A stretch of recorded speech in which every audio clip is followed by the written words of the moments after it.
Salam tout le monde, espérons que vous allez bien. اليوم عندنا un nouveau cours de microbiologie industrielle.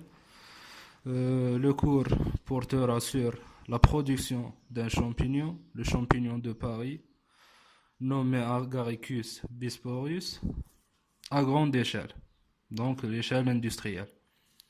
La classification du champignon, vous avez en image.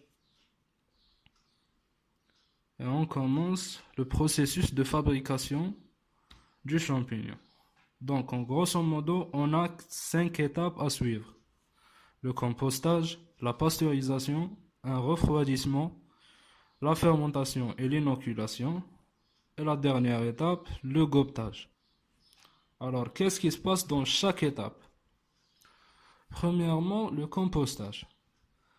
On a les rejets de vaches ou le fumier de vache sont laissés à l'air libre pendant un mois.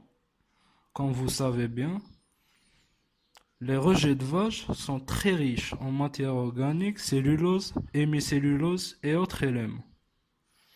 Le compostage va stimuler l'activité microbienne et les réactions d'oxydation.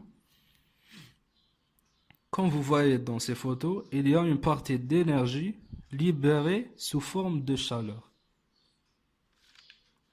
La deuxième étape, la pasteurisation. Donc le compost est étalé dans des caves et sera chauffé par la vapeur à 60 degrés pendant 10 jours. Dans cette étape, il y aura un dégagement de l'ammoniac qui va nous causer un problème car l'ammoniac c'est un inhibiteur de la croissance des champignons et on doit impérativement l'éliminer. La troisième étape. Le compost subit un léger refroidissement à 50 degrés pendant une semaine à peu près, ce qui va stimuler la croissance des micro-organismes thermophiles, les champignons du genre Humicola, Torulopsis et Thermoactinomyces.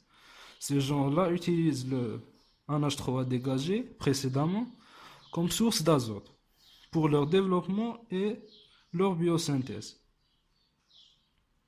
La quatrième étape, la fermentation et l'inoculation.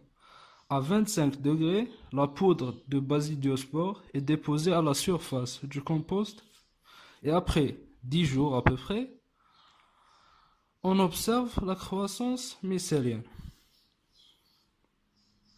La cinquième et dernière étape, qui se déroule en même temps que l'inoculation en quatrième étape, le gobetage, qui est l'addition du calcaire au compost pour favoriser la croissance aérienne aux dépens de la croissance souterraine. Et à la fin, on procède à la récolte. Voilà, c'était tout pour la production d'Agaricus bisporus. See you next time, Inch'Allah. S'il vous plaît, abonnez et partagez avec vos camarades pour que tout le monde puisse comprendre aussi. Voilà, merci, salam.